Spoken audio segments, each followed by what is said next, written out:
자, 그러면 토론을 이어가도록 하겠습니다. 오늘 발제 주제가 서로 다른 듯하면서도 연결되어서 굉장히 이 시점에 주는 시사점이 풍부하다고 생각을 합니다. 또 굉장히 논쟁적인 내용도 제법 있지 않나 싶어요. 특히 첫 번째 주제 관련해서는 그 지방자치단체 대표가 좀 오셨어야 되지 않는가 하는 생각도 합니다만 다양한 의견들이 준비되어 있으니까 우선 지정 토론으로 우리 자료에 이름이 소개되어 있는 순서대로 진행하도록 할까 합니다. 노창 교수님이 먼저 해주시고 오늘 이상희 교수님이 급한 사정이 생겨서 우리 이승길 부회장님께서 대신 토론에 임해 주시도록 하겠습니다. 그리고 이어서 한인상 박사님 준비해 주시고 또 이종수 박사님 그리고 현재 정부를 대표해서 김원 사무관님과 유석호 사무관님이 준비하신 내용 여기에 백지로 되어 있어가지고 다들 더 궁금해하는 것 같아요. 토론을 시간을 일단 플로어에 또 기회를 드리고 뭐 부족하면 토론을 다시 한번 한 라운드 돌면 되니까 10분 정도 생각하시고 준비된 자료를 효율적으로 좀 소개하시고 그다음에 부족한 부분이 있으면 다시 한번 기회를 갖는 식으로 이렇게 진행할까 합니다. 자, 먼저 우리 노창 교수님 박수로 모시도록 하겠습니다. 네, 안녕하세요. 호수대학교 노창입니다. 예, 우리 발제를 해주신 두 분 선생님 발제 대단히 감사드립니다. 첫 번째 발제는 이제 근로감독이라고 하는 굉장히 어떤 이제 심층적인 그런 주제에 대해서 발제를 해주셨고, 이제 두 번째 선생님께서는 좀 거시적인 관점에서 우리나라의 이 향후 노동환경 개선을 위해서 ILO 협약과의 이 조응을 어떻게 해야 될 것인가에 대해서 말씀을 해주셨습니다. 우선 첫 번째 발제와 관련해서 좀 말씀드리면 이제 근로감독에 대한 부분인데, 이제 그 중에서도 근로감독의 이제 권한에 대한 지방자치 배분의 어떤 이 적절성에 대한 이제 심층적인 말씀을 해주셨는데, 사실 근로감독이라는 건 굉장히 중요하죠. 예를 들어서 이제 스페인 같은 경우에는 이제 노동사회보장 감독 법률이 독자적으로 있는데, 거기에 서문에 보면 이런 얘기가 나옵니다. 근로자들이 자신들의 권리가 침해되었을 때 마지막으로 기댈 곳은 근로감독이다. 그런 얘기가 있을 정도로 높은 큰 의미를 부여하고 있는데, 그런데 이제 스페인 같은 경우에 보면 이제 우리나라보다 영토가 5배나 크고 또 역사적, 정치적으로 분리주의 전통이 굉장히 강합니다. 거기다가 이제 헌법에서부터 이미 지역별로 이제 공용어가 서로 다르다라는 것도 인정을 하고 있을 정도로 굉장히 우리와는 다른 환경을 가지고 있고, 소위 이 ILO 81호 협약에서 지방자치단체가 이제 근로감독 권한을 가질 수 있는 어떤 예외적인 상황, 소위 예외적인 행정 관행이 존재하고 있다라고 할 만한 그런 국가에 해당하는데, 그럼에도 불구하고 이제 스페인 같은 경우에도 지방 정부가 독자적인 근로감독 권한을 갖는 게 아니라 중앙 정부와의 협조하에서 협력하에서 그런 권한을 공동으로 행사하는 그런 방식을 채택을 하고 있습니다.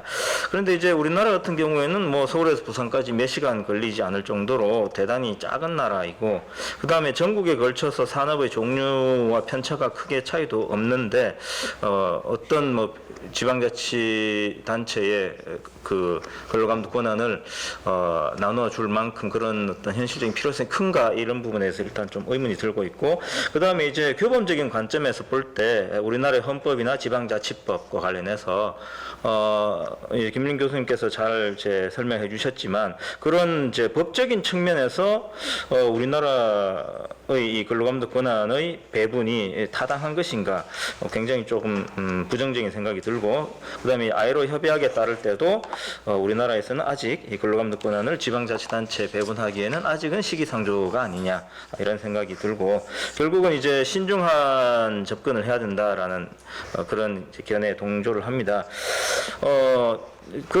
그리고 이제 외국 사례와 관련해서 몇 가지를 소개해 주셨는데, 오히려 우리가 좀 주목해서 봐야 될 부분은 이탈리아나 그리스와 같이 지방자치단체로 그 근로감독 권한을 나누어 주었다가 오히려 다시 중앙정부로 이제 복귀를 시킨 이런 사례들에 대해서 조금 더 깊이 있게 살펴봐야 되지 않느냐 그런 생각이 듭니다. 사실 이제 우리나라의 주변 국가 중에는 이제 대만 같은 경우에는 우리나라의 지방자치법에 해당하는 지방제도법 그 다음에 대만에도 이제 독립적인 이제 근로감독 법률이 있는데 근로감독법에서 지방자치단체의 근로감독 권한을 별도로 명시를 하고 있습니다.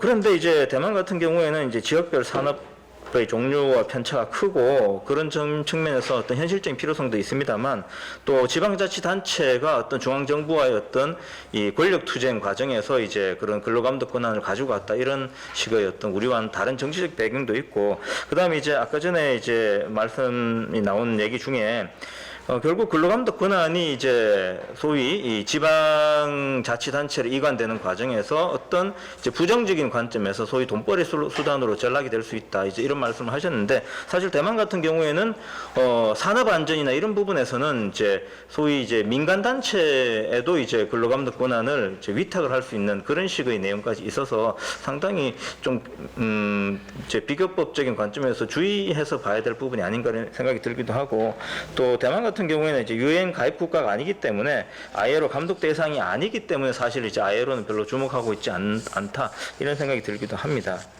그 다음에 사실 이제 제가 중요하게 생각하는 것은 지금 지방자치단체에 대한 근로감독 권한 배분 얘기가 나오지만 우리나라에는 독립적인 근로감독에 관한 법률이 없습니다. 근로감독 기능이나 권한에 대해서도 아직 체계적으로 이제 어떤 규범적 관점에서 이렇게 정리되어 있지 않은 상황인데 지방자치단체에 대한 어떤 권한 배분 이건 너무 시기상조가 아니냐. 그 다음에 이제 먼저 이루어져야 될 부분들이 이루어져야 되는데 그런 것도 이루어지지 않고 말 그대로 걷기도 전에 뛰기부터 하려는 상황이 아니냐 그런 생각이 좀 들었습니다. 그래서 우선 근로감독에 관한 독자적인 법적 근거가 확립되는 것이 굉장히 필요하다 이런 생각이 드는데요. 왜 이런 생각을 이제 하게 되냐면 최근에 이제 화물연대나 건설노조에 대해서 공정위가 조사를 하러 이제 들어가면서 굉장히 이제 좀 다른 모습들을 많이 봅니다. 무슨 얘기냐면 근로감독관이 기업 현장에 근로감독하러 가면 사용자들이 굉장히 반감을 많이 가집니다. 왜 들어왔냐? 그 근거가 뭐냐? 뭘 가지고 뭘 어디를 조사하려고 하느냐? 뭐 이런 식으로 소위 말해서 녹록치 않은 이런 모습을 보입니다만 공정위가 기업에 대해서 조사로 들어갈 때는 말 그대로 기업들은 이제 두 손 두 발이 이렇게 두 손 두 발을 모으고 그 때를 잡히기를 기다리는 그런 이제 파리처럼.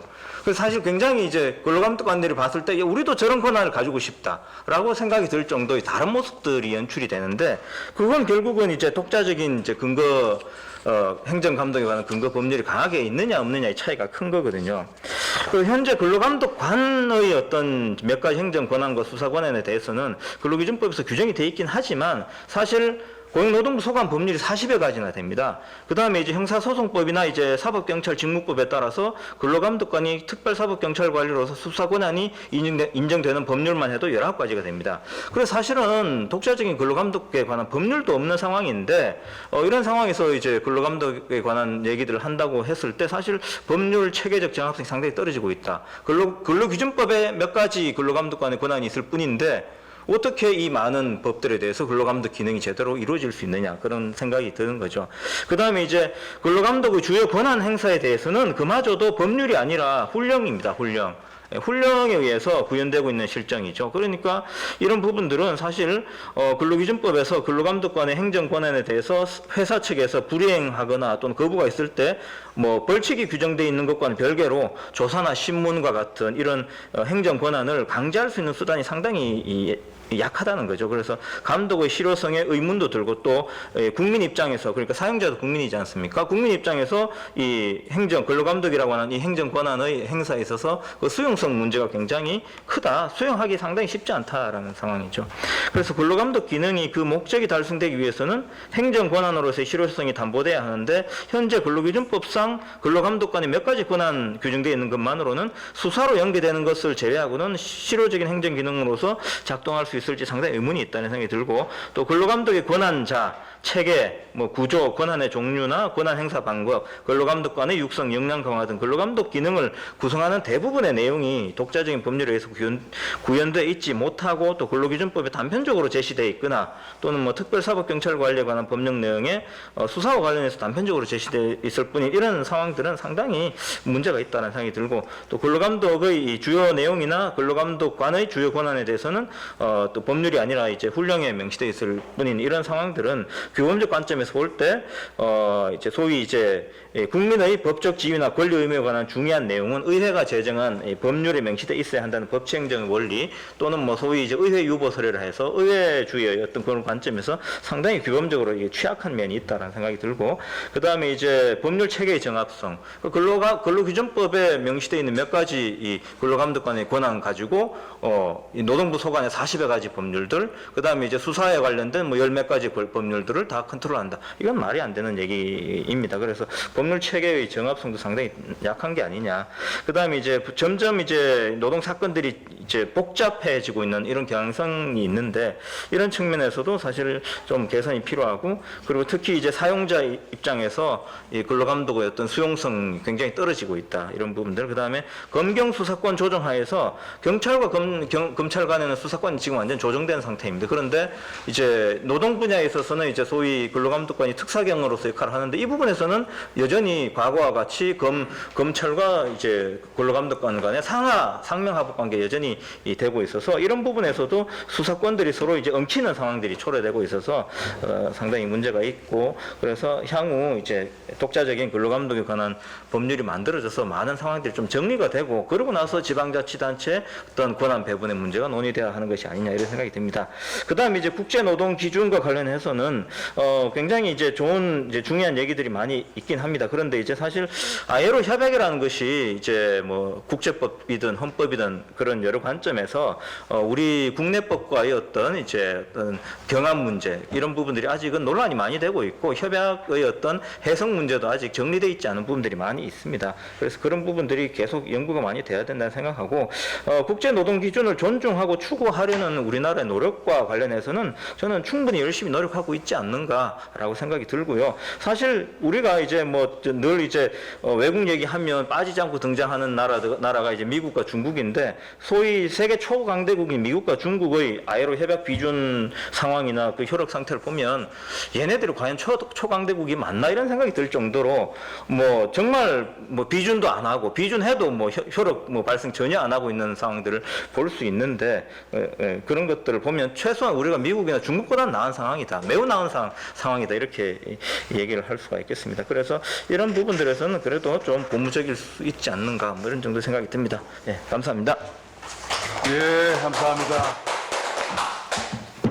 제가 너무 시간을 짧게 드렸나요?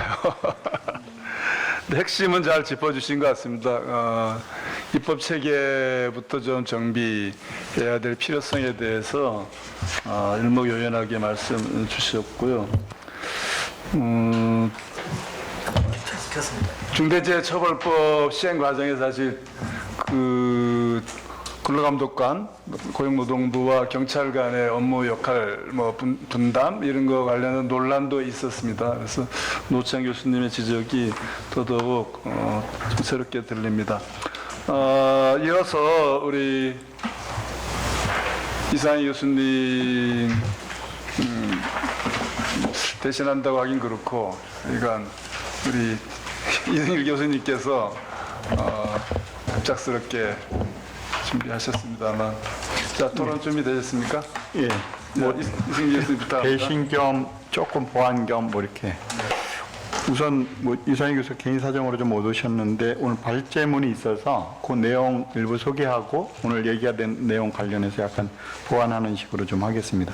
우선 이상희 교수님 생각에서는 사실은 이제 이런 지방 정부의 이양 공유 관련돼서는 좀 ILO 협약 이런 것들이 충분히 좀 검토가 돼서 실질적으로 그렇게 됐을 때 부작용 뭐 이런 보완책 이런 것들도 충분히 연구할 필요가 있다, 이렇게 전제를 하고서 그 다음 페이지 보시면은 향후 맨 마지막에 보시면은 노사 단체로부터 충분한 의견을 좀 수렴을 해갖고 사회적 논의에도 충실하고 또 노사 단체들이 좀 원한다고 그러면 그쪽으로 가겠지만은 또 그런 것도 없다라고 그러면은 그런 부분도 확인할 필요가 있겠다라는 그런 얘기를 했는데요.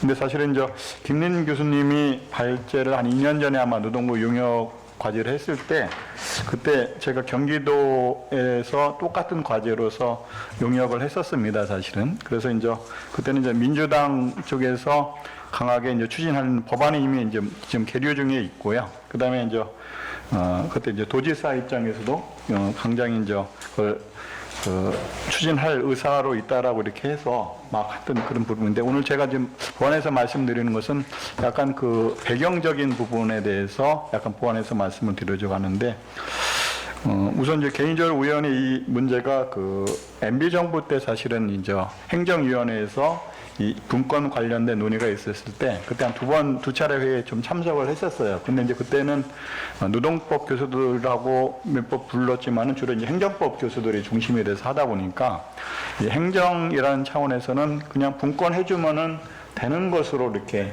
처리를 하시더라고요. 근데 그때 정리를 못했던 것들은 이게 의견을 들어보니까 좀 더 이렇게 클리어하지 않은 부분들이 있었고 그때 결정적으로 결정 못했던 것은 자기들의 전문 분야가 아니다라고 이렇게 생각을 하셔서 좀 더 검토해 보자라고 해놓고 그게 그냥 정권이 바뀌어버린 그런 과정이 있었고 그 기준으로 보면 한 10여 년 지나서 다시 이재명 지사 얘기하면서 제가 그 같이 연구를 하면서 오늘 얘기 관련해서 보면 우선 제주도가 특별시 되면서 노동 부분이 그쪽으로 간 부분이 있었고 또 경기도는 굉장히 이거를 좀 하고 싶었고 또 서울시에서도 이걸 좀 하고자 이렇게 해갖고 노동부랑 많은 협의를 했던 것 같아요. 근데 노동부에서는 A로 그 규정을 두고 안 된다.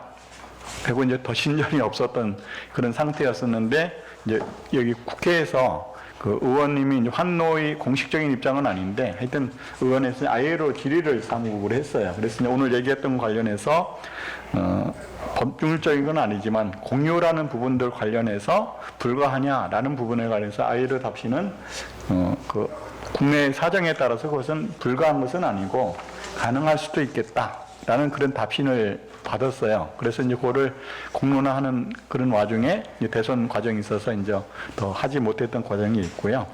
그 다음에 서울시하고 경기도에서 이용하는 것은 아까 국민을 위한 이런 것도 있긴 있지만은 사실 시민 내지는 주민을 위해서 주민들이 필요하다라고 하면 뭐를 해야 되지 않겠는가라는 측면에서 중앙정부에서 권한을 못 준다 하니 그러면 우리가 좀 할 수 있게 상담이나 등등등 이런 사업들을 하는데 좀 도와달라. 그리고 그런 일을 할 때 중앙과 좀 일치가 안 된다고 그러면은 그 시나 도에 파견 근무를 좀 시켜서 국장급이 됐던 그 과장급이 됐던 하면은 우리가 직원을 50명이 됐던 100명이 됐던 뽑아서 그 과를 만들겠다. 뭐 이런 식으로 소리는 있었어요. 그래서 그런 부분에서 약간 행정적으로 거기는 좀 접근했던, 그러니까 주민을 원한다고 그러면은 뭔가 해야 되지 않겠는가라는 그 측면이 좀 강해서 특히 문재인 정부 때 노동을 굉장히 강조했으니까 서울시나 경기도는 그런 것들 좀 강하게 했던 것 같아요. 근데 그런 와중에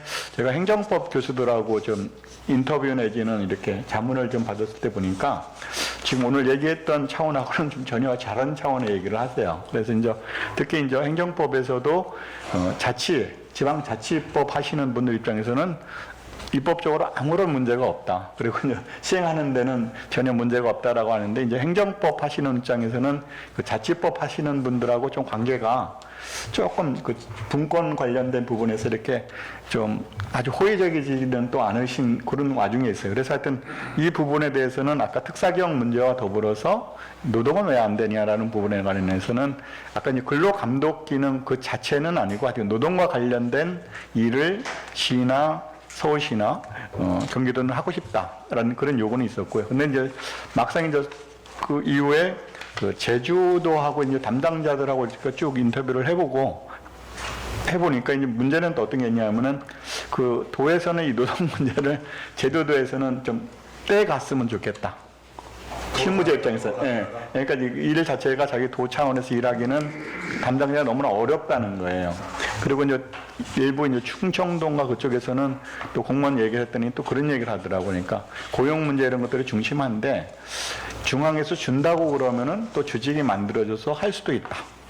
뭐 이런 얘기들이에요. 근데 이제 그런 와중에서 이제 경기도는 굉장히 좀 적극적으로 좀 나서서 뭘 하겠다라는 그런 부분들에 있어서 오늘 이제 여러 가지 해석적인 부분이나 이런 부분들은 좀 더 이제 논란은 있어야 되는데 이제 이 접근 방법이 이제 그런 차원이 돼 있었고요.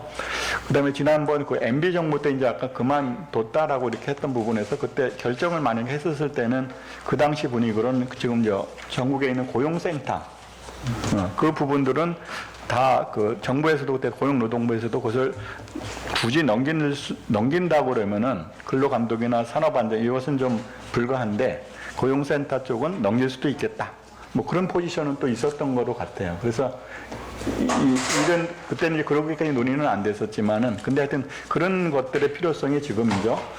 특히 이제 수도권, 경기도나 서울시 같은 데는 다른 지자체에 비해서는 굉장히 좀 강하게 지금도 갖고 있는 것 같은데 서울시는 이제 시장이 바뀌어서 약간 이제 또 노동 문제가 좀 이렇게 다운이 됐고 또 경기도도 이제 도지사가 바뀌면서 약간 결이 좀 틀리신 것 같아요. 그래서 그런 부분에서 지금 홀딩되어 있는 상태가 아닌가. 근데 하여튼 오늘 이제 이게 노동 쪽에서 얘기하는 이런 강한 이런 어필들이 좀 이렇게 중앙으로 오셨으니까 고용노동부에서 그 지자체 담당자들에게 잘 설득을 시키셔서 서로 협조할 것을 하면은 좋겠다라는 그 과정상의 경험은 그런 게 있었습니다. 예, 이상입니다. 예, 감사합니다. 내용을 좀 더 풍부하게 만들어 주셔가지고 다시 한번 감사드립니다. 근데 뭐 말씀 중에 고용센터는 어떤 입장이었다 등등은 아마 뭐 개인적으로 어떻게 들으셨는지 모르겠지만 고용노동부의 공식 입장은 아닌 걸로 저는 알고 있어서 오해가 없어야 될 것 같다는 생각은 들고요. 우리 토론 과정에 여담이지만 뭐 이렇게 오해가 될 수 있는 약간 아프리카 어쩌고 예를 들어 뭐 그런 거는 진위는 아니지만 오해가 될 수 있는 그런 표현들은 진위가 아니라는 거 우리는 다시 한번 확인하고 넘어가도록 그렇게 하겠습니다. 자, 이어서 한인상 박사님께서 두 가지 주제에 대해서 다 토론을 준비해 주셨네요. 일단 10분 정도 사용하신다 생각하시고 내용 전달 부탁드리겠습니다. 네, 방금 소개받은 입법조사처의 한인상입니다. 오늘 두 가지 주제에 대해서, 주제 발제에 대해서 토론문을 작성하긴 했는데, 유심히 살펴보신 분들은, 토론문의 상당 부분이 발제문을 재인용해서 쓴 부분이구나, 확인할 수 있을 겁니다. 근데 제 두 발제에 대해서 공부를 좀 많이 했고요. 공부를 하는 과정 중에 근로감독 기능과 관련해서는 이미 관련 법률안이 발의되어 있는 상태라 그 법률안을 좀 검토했던 시각에서 의견을 좀 드릴 것 같고, 마침 그 윤호은 실장님께서 발제한 정의로운 전환은 문제의식에 제가 지금 맡고 있는 보직이 환경노동팀장입니다. 그래서 작년에 마침 저희가 기후위기 대응을 위한 정의로운 전환이라는 단기 과제를 저희가 수행을 해서 한 1년 동안 8차례 이상 전문가분들을 모시고 그 시리즈로 연속 간담회를 좀 진행을 했습니다. 그 과정 중에 제가 느끼고 그저 의견 주고 했던 내용들을 조금 간략하게 정리를 해서 좀 드렸고요. 그 다음에 제가 오늘 여기 발제 자리에 와서 또 느낀 건 이제 단어 공부를 하나 했습니다. 감독과 관리에서 컨트롤하고 매니저라고 하는 것에서 그 관리라고 하는 것이 얼마나 중요한 내용이다라고 하는 거, 그거 하나 했고, 아까 저 이광택 회장님께서 하셨던 디센트 워크하고 굿 워크의 차이 우리 윤 실장님이 잘 설명해 주셔서 그걸 공부할 수 있는 기회였습니다.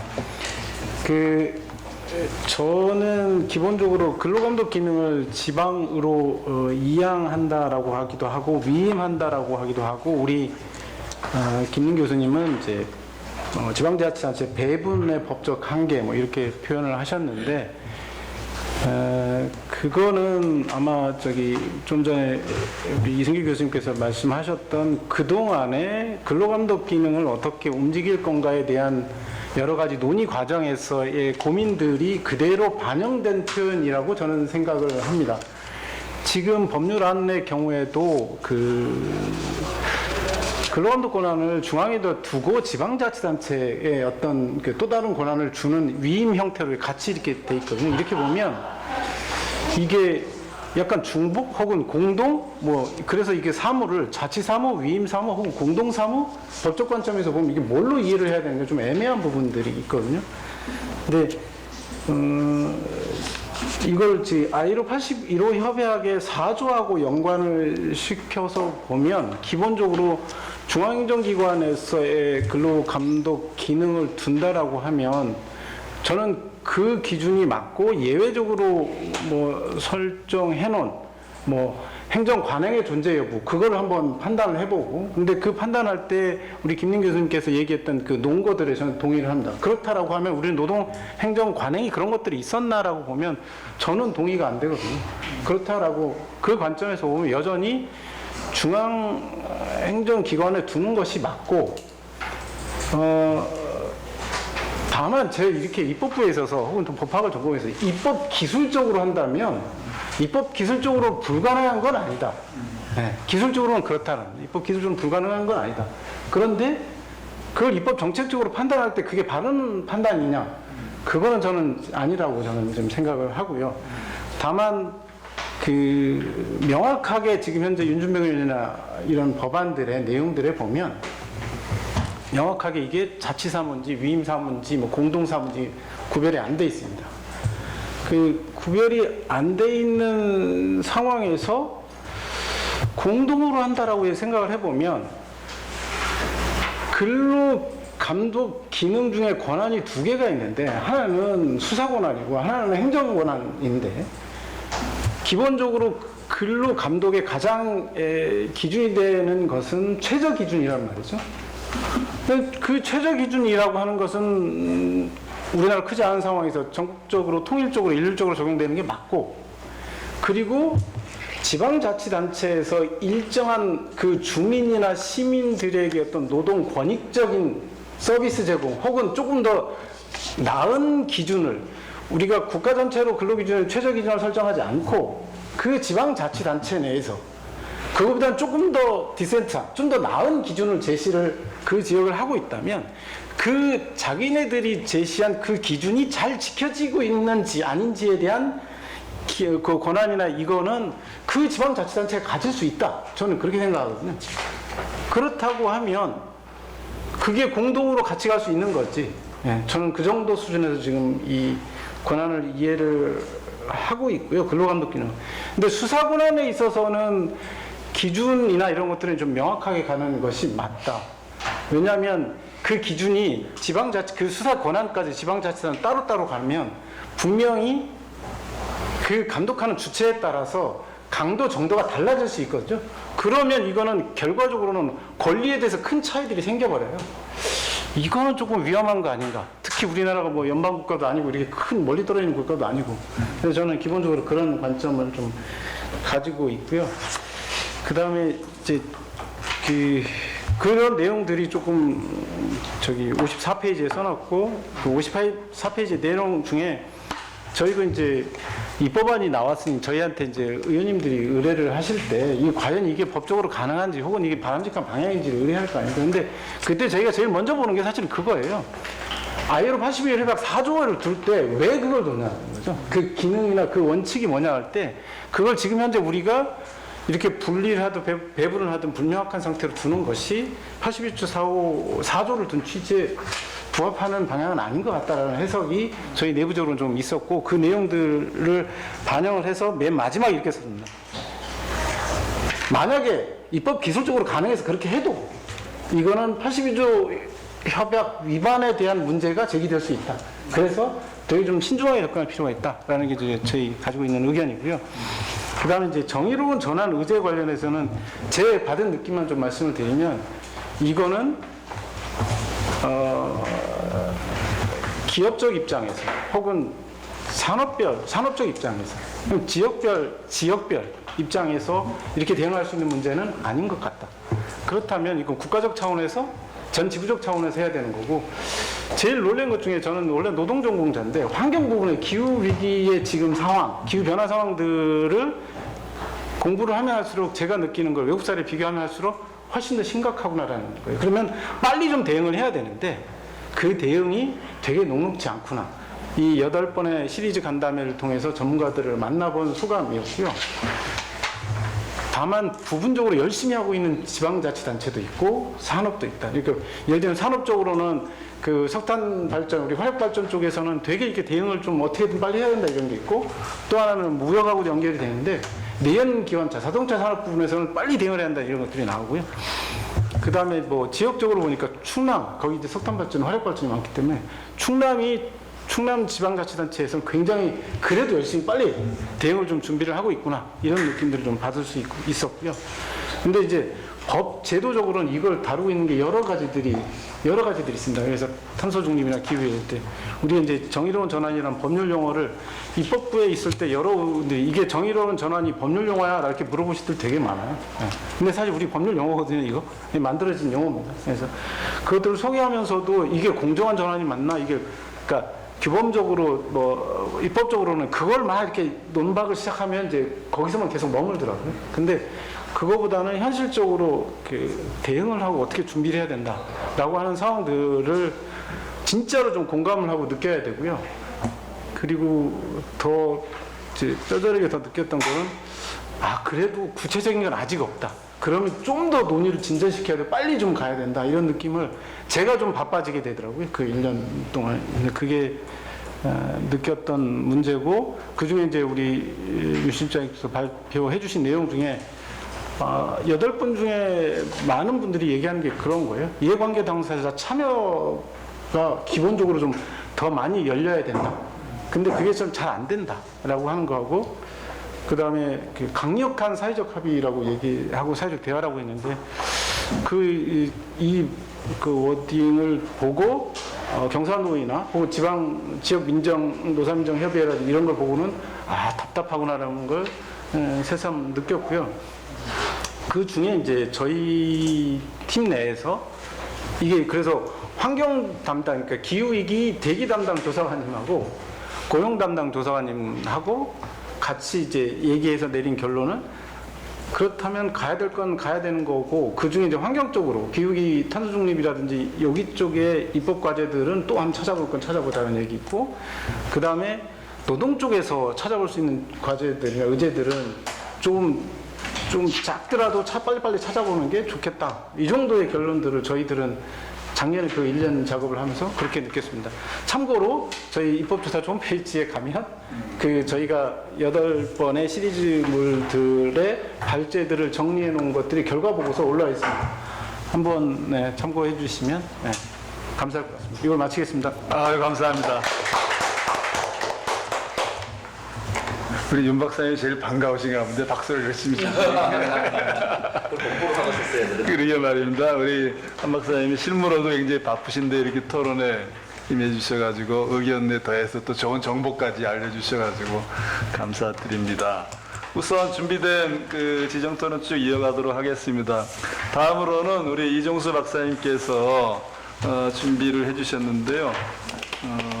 근로감독에 관한 내용이라는 정의도 자료가 굉장히 많고 좋습니다만 우선 10분 정도 활용하시고 필요하시면 추가로 쓰시면 좋겠습니다. 감사합니다. 이종수입니다. 오늘 발제해 주신 두 분 그 발제문에 공감하고 또 유익했다는 말씀을 드리고요. 추가적으로 제가 생각하고 있는 몇 가지 좀 첨언하고자 합니다.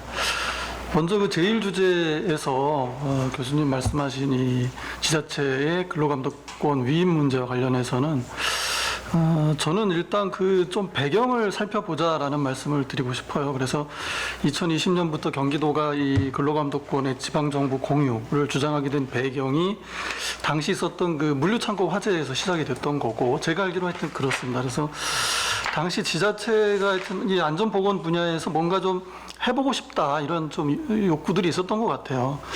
그래서 이제 그 후에 21년에 산업안전보건법이 개정이 되면서 안전한 작업 환경 조성을 지원하기 위한 사업장 지도 등 필요한 조치할 수 있는 권한을 부여하게 되는데요. 여기서 이 사업장 지도라는 게 사실은 81호 협약에 보면 근로감독관의 굉장히 핵심적인 기능이거든요. 그러니까 그 중에 일부를 이미 이제 법률에서 부여를 했기 때문에 저는 그런 점에서 오히려 오늘 좀 논의는 이 지자체에게 현재 부여된 이런 권한들을 중앙정부가 어떻게 좀 유기적으로 같이 현장의 문제들을 풀어갈지에 대해서 고민하는 그런 방안을 고민하는 그런 논의가 좀 더 있었으면 좋았겠다는 생각이 좀 들었고요. 그리고 이제 발제문에는 없는 제가 한 2가지 정도를 좀 추가해 봤는데요. 첫 번째가 이제 감독관의 권한 문제입니다. 이게 이제 소위 말하는 불시감독권인 거죠. 그래서 잘 아시겠지만 이제 81호 협약 11조에 불시감독권이 명시가 되어 있고 2022년 가이드라인에도 임검은 예고 없이 이루어져야 한다. 이런 이제 표현이 들어가 있죠. 그런데 우리 근기법 102조에는 이게 이 조문의 제목이 근로감독관의 권한인데도 여기에 지금 불시감독권이 들어가 있지 않고요. 오히려 그 훈령인 근로감독관 직무규정 17조에는 사전 통보 의무를 규정하고 있습니다. 그래서 이게 현재 그 81호 협약과는 좀 배치되는 그런 태도를 보인다라고 보여지고 바로 이 문제 때문에 그 전문가위원회, 아이로 전문가위원회가 2011년부터 제가 찾은 바로는 하여튼 2011년 이후로 계속해서 보고서에서 한국의 이 81호 협약 위반 문제를 거론하고 있습니다. 그래서 이게 주로 이제 그 항공노총 쪽의 문제 제기일 텐데 불시감독권이 보장되지 않는다는 문제를 제기하고 있고, 근데 이제 2012년에 정부 측 답변을 보면 2010년에 6,294건의 불시감독 실적이 있다라고 또 이렇게 주장을 했어요. 그런데 이제 이 주장이 계속 나오고 23년 보고서에도 정부는 불시감독 4,700건을 했다. 2019년 기준에서 이런 이제 주장을 했는데, 그래서 제가 한번 우리 고용부에 그 행정통계가 존재하는지 정보공개 청구를 해봤어요. 그랬더니 행정통계 존재하지 않는다 이렇게 또 답변이 왔어요. 그래서 행정통계는 존재하지 않고 적어도 불시감독을 하려면 제 상식적으로는 뭐 근로기준법에든 아니면 적어도 직무규정에라도 불시감독에 관한 권한이 들어 있어야 되는데 그것도 없고 요건이나 절차도 없는 상황에서 과연 정말 불시감독이 이루어지고 있는지에 대해서 저는 뭐 좀 의문이 있다 이런 말씀을 좀 드리고요. 그래서 앞으로 이 근로감독관의 불시감독권을 근로기준법에 좀 명시하는 것, 그리고 직무규정 17조를 삭제하는 문제, 그리고 불시감독 그 행사의 요건이나 절차를 직무규정에 명시하는 이런 것들에 대한 논의가 좀 필요하겠다는 생각이 들었습니다. 그리고 감독 물량과 관련해서는 뭐 이미 저도 다른 글에서 꾸준히 문제 제기를 해왔는데, 이게 16조에 보면 81호 협약 16조에 보면 근로감독을 필요한 경우 수시로 철저하게 한다 이런 말이 있고요. 또 22년 가이드라인을 보면 감독관은 대부분의 시간을 작업장 방문에 할애해야 한다 이렇게도 쓰여져 있거든요. 이제 그렇게 본다면 굉장히 많은 시간을 감독관들이 사업장에 가야 되는데 실제는 어떠냐? 대부분 내근하고 있죠. 왜 내근을 하냐면 이제 신고 사건 때문에 그런 상황이고요.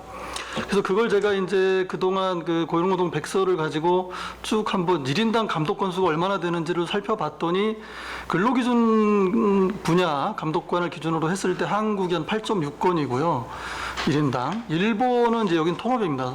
근로기준과 산안이 통합인데 여기는 감독관 1인당 49건을 하고 있습니다. 그래서 이런 차이는 결국 신고사건의 많고 적음의 차이인 것이죠. 그래서 어쨌든 앞으로 이 근로감독을 수시로 철저하게 하려면 저는 결국 핵심은 그 현재 감독관들이 갖고 있는 신고사건 이 업무량을 감소시키는 방안밖에는 없다. 그렇게 본다면 현재 임금체불로 고생하고 있는 이 감독관들의 업무를 ADR 같은 방식으로 빼내든지 아니면 앞에서 논의했던 지자체와의 유기적인 협조를 통해서 뭐 일본식의 어떤 그 개별 분쟁 해결 방식 등을 통해서 감독관들의 업무를 분산시켜주고 감독관 인력을 근로감독에 집중하는 이런 방식으로 가야 되는 게 아닌가 하는 생각을 갖고 있습니다.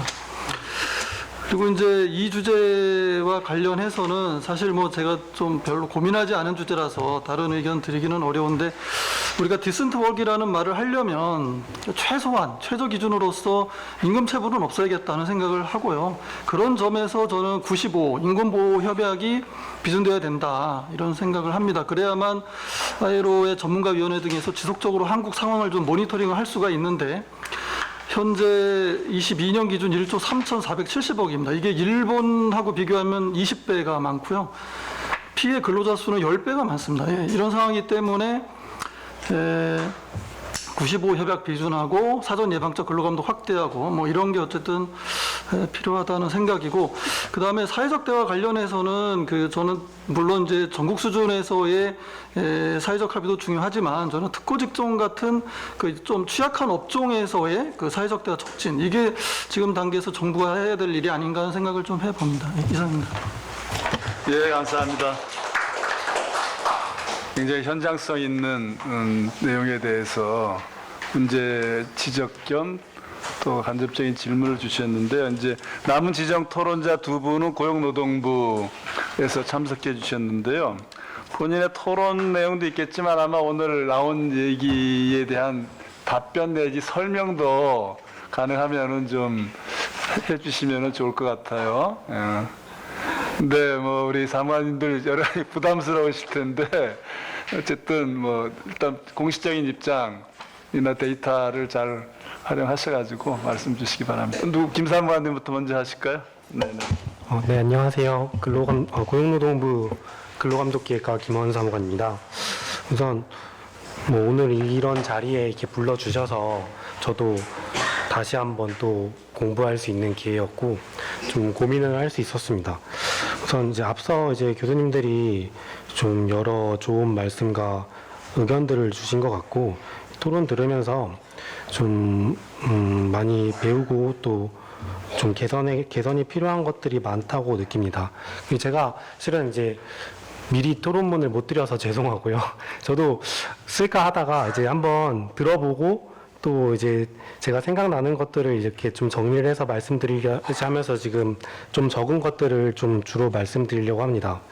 우선은 오늘 아까 이제 가장 지금 이종수 박사님께서 말씀해 주신 이제 불시 감독과 관련해서 사실은 저희는 이제 아까 이제 근로감독 권한에 근로기준법 제102조에 이제 그런 신문할 수 있는 권한이 있는데, 뭐 거기에 명확히 없더라도 저희는 당연히 그 근로감독 협약처럼 뭐 언제나 어느 때나 이제 사업장에 출입을 할 수 있다라고 생각을 하고, 실은 이 부분이 좀 더 명확했으면 좋겠다라는 말씀으로 이제 좀 이해를 합니다. 실은 이제 뭐 다른 형사소송법이나 이런 걸 봐도 경찰들이 뭐 수사를 할 때 뭐 언제 어디서든지 이렇게 사업장에 필요한 곳에 갈 수 있다 이렇게 명문화되어 있지는 않은 걸로 알고 있거든요.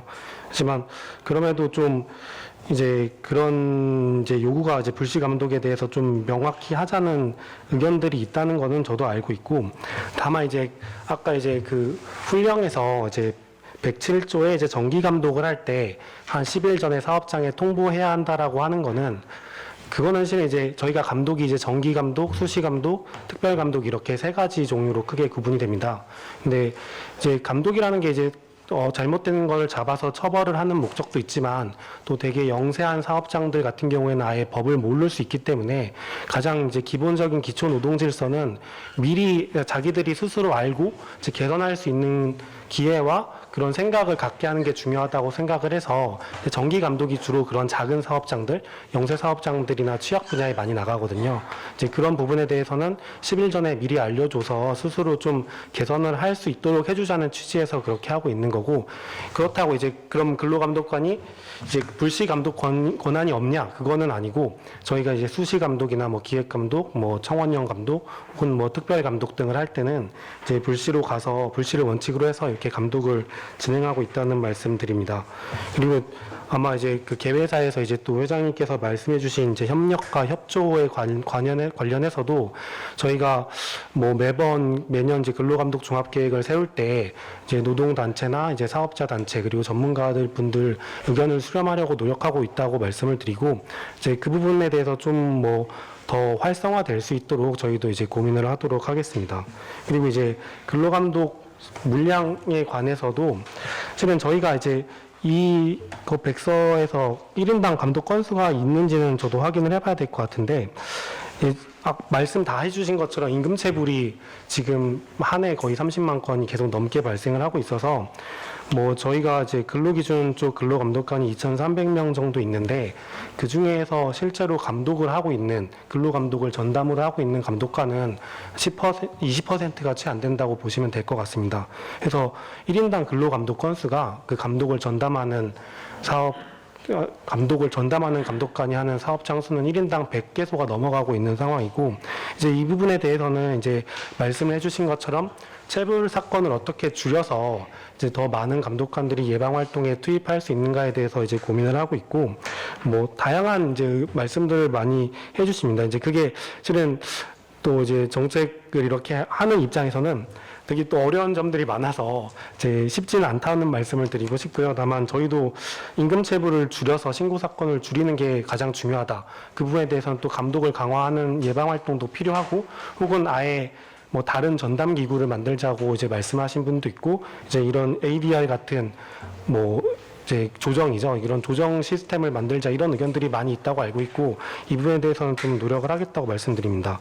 이제 발제문 1번과 관련해서는 실은 이제 발제문만 이렇게 봤을 때는 이제 저가 이제 오면서 이렇게 읽었을 때 이제 뭐 교수님들이 이제 뭐 박사님과 교수님들이 이제 근로감독의 우리 연역이나 지금 현재 우리나라가 처한 상황이나 뭐 국내법, 뭐 지방자치법, 지방분권법이나 또 이제 ILO 협약 등 이제 국내법에서 봤을 때, 그리고 또 해외 사례를 봤을 때, 종합적으로 봤을 때 실은 신중한 검토가 필요하다라고 저는 이해를 했고, 그 부분에 대해서는 실은 저희도 이제 그렇게 생각을 하고 있습니다. 이게 쉽지 않은 문제다라고 생각을 하고 있고, 다만 이제 이승길 교수님께서 이제 오늘 구두로 이렇게 말씀을 해주신 것은 이제 그 연구 보고서 이제 저도 많이 읽어봤고, 또 그때 뭐 그냥 실무 담당자로서는 쉽지 않았다 이러기가 뭐 그런 말씀을 드립니다. 이제 실은 그 부분은 저는 딱 이제 한인상 이제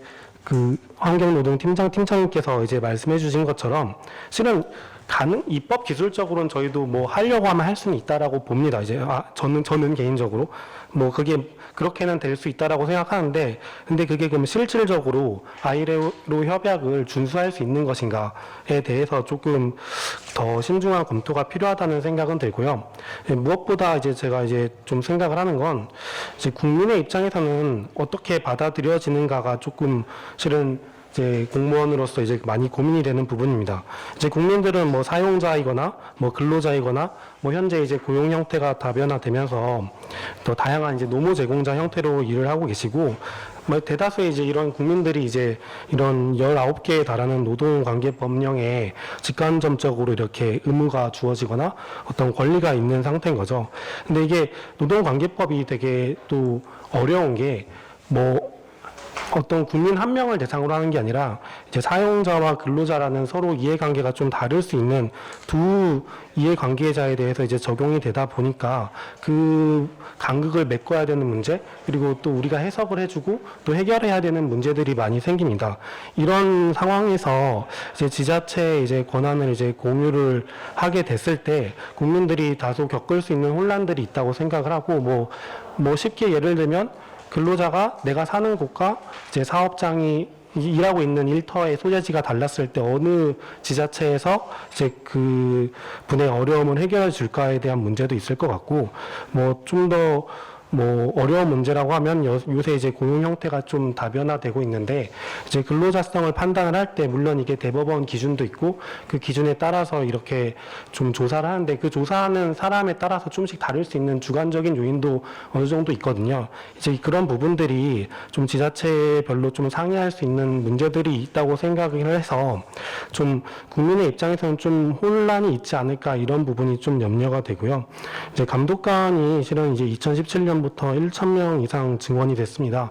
그리고 산안본부도 생겼고 인적 조직 차원에서 좀 많이 좋아졌는데 그럼에도 여전히 이제 부족한 점이 많아서 이런 지자체의 이제 권한의 공유, 감독 권한 공유 얘기가 많이 나온다고 생각을 합니다. 실은 저는 이런 부분에 대해서 되게 긍정적으로 생각을 하고 어떻게 뭐 취약계층 보호나 산재 예방을 더 잘할 수 있는가에 대한 하나의 방안으로서 또 제시될 수 있고 검토될 수 있는 문제라고 생각을 하고요. 다만 앞서 말했던 여러 가지 제한 사항들을 좀 전반적으로 고려해서 뭐 신중하게 좀 정말 국민 입장에서 이렇게 좋을 수 있는 방향을 좀 만들어야 된다고 생각을 합니다. 아까 이제 말씀드린 것처럼 이제 2017년부터 이제 감독관이 1,000명 이상 이제 증원이 되면서 산업안전 포함하면 거의 1,300명 넘게 이제 증원이 됐고요. 근데 이렇게 많이 증원이 돼서 예전에 비하면 훨씬 많은 감독관들이 활동을 하고 있지만 어려운 점도 여전히 많긴 합니다. 이제 지방 가서 이제 감독관분들 의견 들으면 저도 되게 죄송한 게 많고 좀 너무 힘들겠다는 생각이 좀 드는데 뭐 2019년에 직장 내 괴롭힘 같이 이런 어려운 사건도 생기고 아까 말씀드렸던 이제 근로자성 판단의 문제나 신고 사건 난이도도 좀 올라가고 있고 뭐 중대법도 2021년부터 시행이 됐죠. 이런 어려운 새로운 일들이 계속 생기고 있고 그 와중에 이렇게 많이 증원되다 보니까 실은 지금 경험이 부족한 감독관분들이 많은 상황입니다. 이제 거의 뭐 3년 미만이 30-40%에 달할 정도로 이제 경험이 부족한 감독관분들이 많은데, 근데 이런 어려운 점들이 과연 지자체의 권한을 공유함으로써 해결될 수 있는 문제인가에 대해서는 한번 생각해 볼 필요가 있다고 생각합니다. 오히려 그보다는 근로감독관분들에게 이제 어떻게 인적, 물적 지원을 강화할 수 있을지, 이분들의 전문성이나 역량을 어떻게 강화할 수 있을지에 대해서 좀 검토가 필요하다고 생각을 하고, 이런 큰 틀에서 좀 감독 역량 강화를 좀 검토하는 게 필요하다고 생각하고, 그 예로서 이제 아까 또 노우찬 교수님 가셨지만 이런 근로감독 별도법을 제정을 해서 좀 근로감독관의 위상도 높이고 또 어떤 권한과 어떤 일을 할 수 있는지를 더 명확히 해주는 것도 이제 뭐 좋은 의견이라 생각을 하고, 이 부분에 대해서도 저희도 많은 전문가 의견을 듣고 있다고 말씀을 드리고요. 또 이제 산안법에서 지자체 협업 강화나 이런 지자체 책무가 새로 생겼잖아요. 2021년부터. 이렇게 어떻게 하면 지자체와 좀 협업을 할 수 있을지에 대해서 이제 저희 고용노동부도 많이 고민하고 있다는 말씀드립니다. 이제 발제문 2 같은 경우에는 실은 제가 발제문 1만 또 이렇게 열심히 읽고 왔는데 2를 듣다 보니까 지금 이제 윤혜원 실장께서 말씀하신 것처럼 이제 근로감독이 많이 중요하구나 생각을 합니다. 이제 실은 현재 어려운 그러니까 노동 환경이 좋지 않은 곳에서 일하시는 분들이 좀 더 이제 괜찮은 일자리에서 일을 할 수 있도록 이제 그게 현장에 자리 잡을 수 있도록 하는 게 근로감독관의 역할이라고 생각을 하고, 그 부분에 대해서 저희가 어떻게 하면 좀 더 역할을 잘하고 취약계층 보호를 잘할 수 있을지 저희도 많이 고민하고 있고 개선할 수 있도록 노력하겠습니다. 이상입니다. 예, 수고하셨습니다. 이 실장님의 발제까지도 잘 전달이 된 것 같습니다. 문제인식은.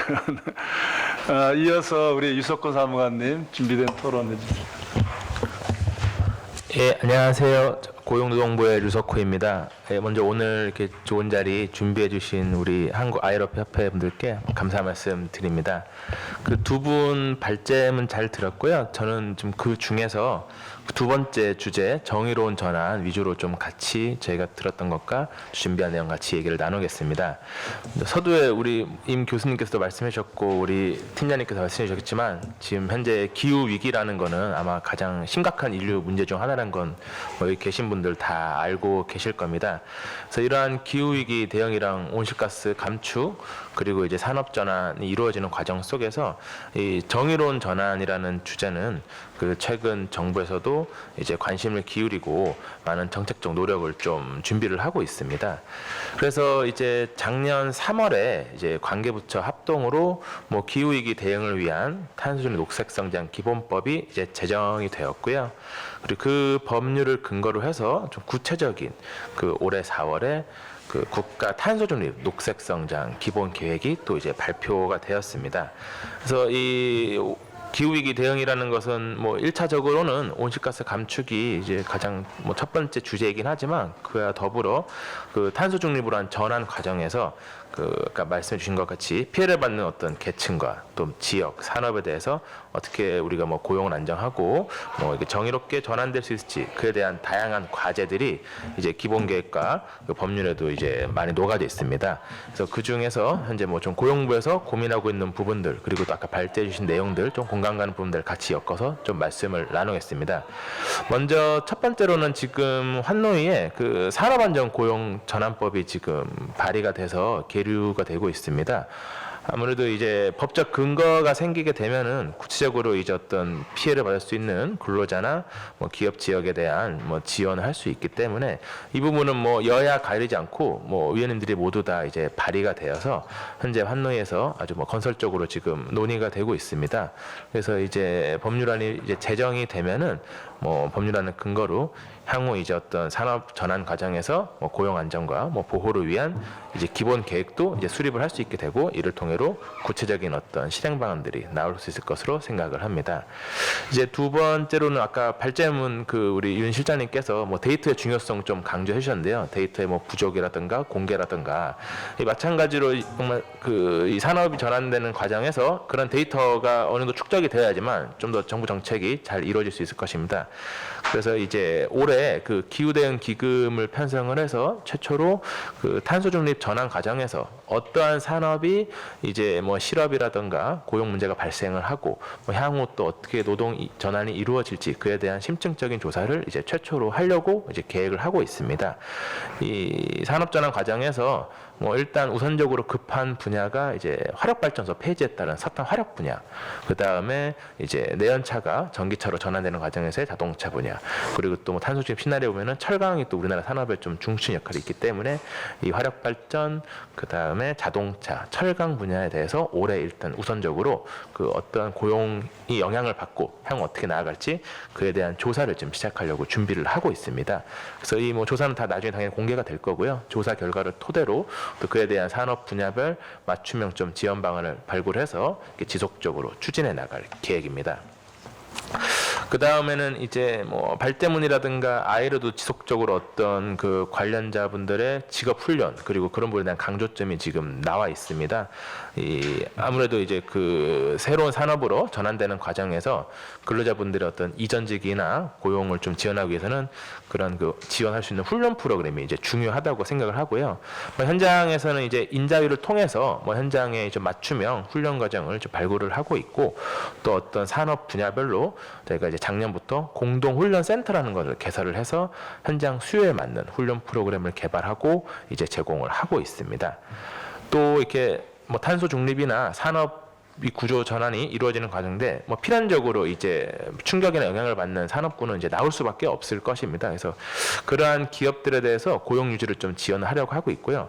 그럼 전환에 영향을 받는 기업들이 만약에 뭐 소속 근로자의 고용 안정을 위해서 뭐 직무 전환 교육을 실시한다라던가 아니면 뭐 전직 지원 서비스를 제공할 경우에도 그에 대한 비용을 지원을 하고 있습니다. 또 어떤 그런 산업군에 있는 그 기업들이 근로자들의 어떤 고용이라든가 복지를 위해서 뭐 기숙사라든가 뭐 통근 버스를 뭐 임차하는 경우에도 마찬가지로 그에 대한 실비를 지원하고 있습니다. 다음으로는 또 이게 실장님 발제문에도 좀 뭐 지역에 대한 중요성이 나와 있고 아까 우리 그 한인상 팀장님께서도 지역 차원에서 이 산업 구조 전환에 대한 고민이 많다라고 말씀을 해주셨는데요. 이 말씀해 주신 것과 같이 결국은 이제 뭐 탄소 중립 사회로 나아가거나 산업 구조 전환이 이루어진다면은 그 피해는 이제 지역 사회에 이제 발생을 할 수밖에 없을 것입니다. 그래서 지금 고용부와 산업부에서는 이제 공동으로 그 정의로운 전환 이제 특별지구라는 거를 준비를 하고 있습니다. 그 특정 지역이 이제 어떤 뭐 예를 들어서 발전소가 뭐 폐쇄된다라던가 뭐 자동차 공장 이런 것들이 아마 대상이 될 수 있을 텐데요. 그런 어떤 구조 전환 과정 속에서 지역의 산업 경제, 뭐 고용 환경에서 충격이 발생한다. 이런 지역은 이제 선제적으로 좀 특별지구로 지정을 해서 뭐 범부처가 합동으로 이렇게 지원을 하는 방안을 지금 이제 준비를 하고 있습니다. 올해 좀 뭐 특별지구를 뭐 지정을 할 수 있도록 요거는 뭐 한번 준비를 해보고 있습니다. 또 이제 그 ILO 원칙에도 그 인적 자원에 대한 개발이 뭐 강조되어 있는데요. 마찬가지로 저희가 이제 미래 사회로 나아가려면 그 새로운 분야에 대한 그 전문 인력 양성도 이제 중요할 것입니다. 그래서 고용부에서는 이제 공공 직업 훈련 기관인 이제 폴리텍을 통해서 이제 저탄소 학과를 작년부터 이제 신설을 했고요. 이를 통해서 새로운 그 어떤 미래 분야에 대한 전문 인력 양성을 준비를 하고 있습니다. 이제 고용부의 산업을 이제 그간 뭐 발제문이나 오늘 토론 내용 위주로 조금 말씀을 드렸고요. 그 외에도 이제 뭐 산업부에서도 뭐 미래차 전문 인력 뭐 양성 사업이라든가 뭐 중기부에서도 사업 전환 지원, 교육부에서도 뭐 대학의 학과 개편 등을 통해서 이제 그 녹색 전환 그리고 탄소 중립 전환을 위한 많은 사업들을 준비를 하고 있습니다. 이 뭐 기후 위기에 이런 대응하는 정의로운 전환인 것은 뭐 이제 시작 단계일 수도 있겠지만 또 아까 한인상 팀장님 말씀 주신 것처럼 무엇보다 좀 시급한 과제일 수도 있습니다. 그래서 고용부도 이 관계기관과 협조를 해가지고 적극적으로 정의로운 전환 관련 정책들을 추진하면서 이게 잘 이행될 수 있도록 계속적으로 좀 노력할 계획입니다. 저도 이렇게 오늘 준비를 하면서 다시 많은 공부가 됐고요. 오늘 또 아까 뭐 팀장님께서 이렇게 입법 조사처에서도 또 연구했던 자료가 있으시다고 하니 그런 거 꼭 같이 공부를 하면서 오늘 주신 내용들도 이렇게 정책에 또 반영하려고 또 고민하도록 하겠습니다. 예, 감사합니다. 예, 감사합니다. 또 특별지구 지정제까지 준비하고 있다고 하니까 기대가 됩니다. 자, 일단 준비된 순서대로 한 바퀴 진행을 했는데요. 토론자들께서 발제 내용에 대해서 특별한 이견이나 뭐 질문을 주신 거는 없는 것 같습니다만 발제 내용과 관련 좀 더 보완 설명하시거나 토론을 들으시고 아니면은 추가로 뭐 제기하실 내용이 있으면 간단히 발제자들께 마이크를 한번 드릴까요? 특별히 없습니까? 우리 민주자에 뭐 있습니까? 그렇습니까? 자, 그럼 우리 토론 마친 지정 토론자들 한 바퀴 돌았는데 말씀 못 하신 거 있으면은 추가로 하실 분 계시면 의사 표시해 주시고요. 시간이 한 30여 분 남았습니다만 우리 플로우에서 함께 하고 계신 여러분들께서도 흥미로운 주제에 대해서 뭐 질문이나 또 소견이 있으시면은 말씀하실 기회를 드리고자 합니다. 우선 손을 드시고 본인의 소속과 성함을 밝혀주시고 특정인에게 질문이나 의견이 있으시면 어떤 분 어떤 내용에 대한 것입니다 이렇게 밝히고 말씀을 진행해 주시면 좋겠습니다. 자, 어느 분 먼저 하실까요?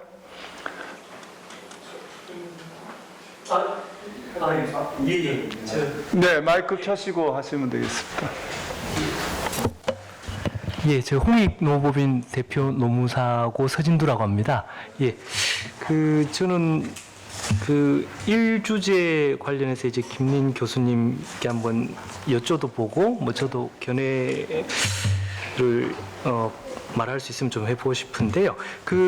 좀 질문이라고 하면은 이제 일단 근로감독 협약, 그래서 사주에서 근로감독관은 회원국의 행정 관행에 일치하는 한 중앙기관의 감독 및 관리하에 둔다라는 부분들이 지금 지자체의 근로감독 권한 일부를 위임하는 부분들, 위임 또는 공유하는 부분들에서 이제 장애 뭐 해석상의 어떤 장애 요인이 될 수 있다라고 말씀하시는데, 근데 일단은 더 잘 아시겠지만 이제 영국 같은 경우도 74년 산업안전보건법 제정 이후에 HSE에서 이제 사실상 지자체와 이렇게 공유를 산업법에 있어서는 공유를 해서 집행을 행하고 있지 않습니까? 특히 이제 제가 알기로는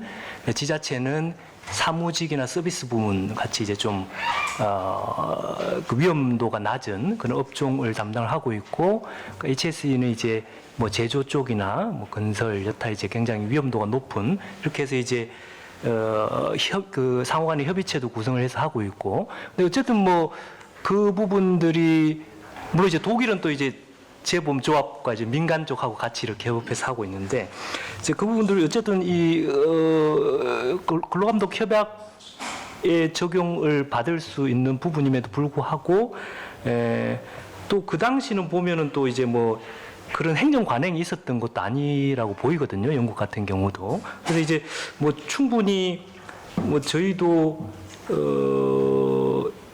뭐 충분히 가능한 거 아니냐, 뭐 이 협약에 전혀 배치되지 않는 하나의 예로 또 볼 수 있는 것이 아니냐, 뭐 이런 좀 생각도 좀 듭니다. 그래서 이제 그런 부분들에서 저는 이제 이게 행정 관행에 일치하는 한이라는 의미가 도대체 좀 구체적으로 조금 어떤 부분인지 한번 교수님 다시 한번 좀 설명해 주셨으면 좋겠습니다. 뭐 관행이란 것은 이미 계속해서 반복되고 있을 때 이제 생성되는 거거든요.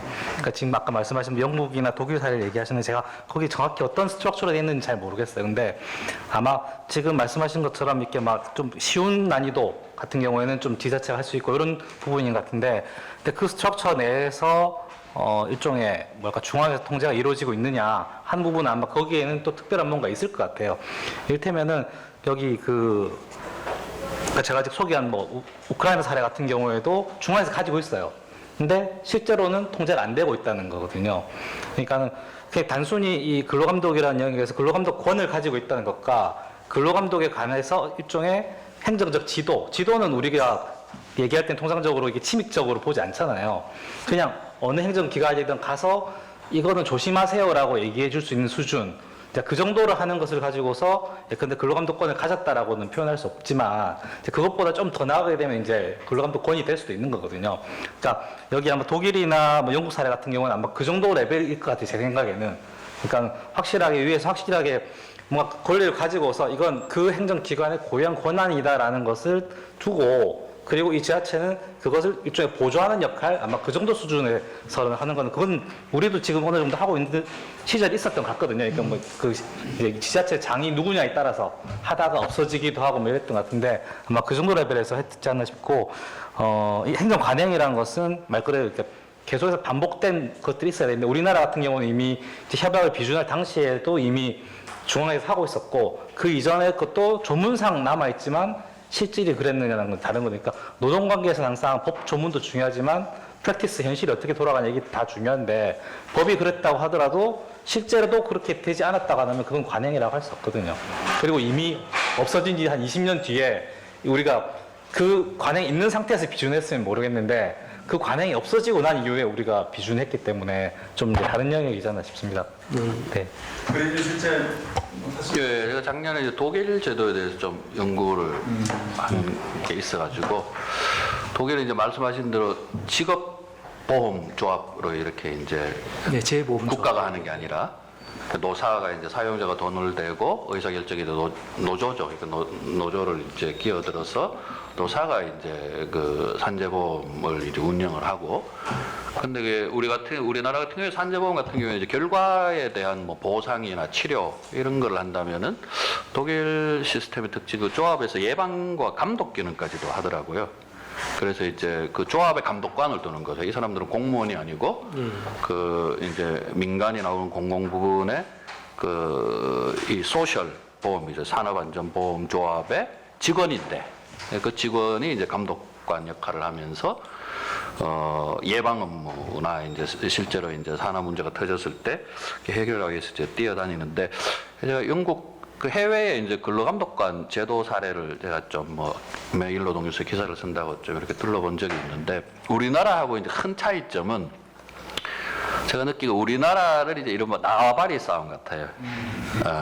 이거 내 거다, 못 준다 이런 거라면은 선진국들도 이제 해외에는 이제 그런 문제가 있었지만 어떤 식으로 논의가 모아지냐면은 결국 이 근로감독 제도 혹은 산업안전보건 감독 제도의 목표가 무엇이냐, 그러니까 for what, 그리고 누구를 위해 존재하느냐, for whom 해서 결국은 이제 노동자들을 위해서 존재하는 것이니까 그 목표에 맞게 이제 제도를 재설계하더라고요.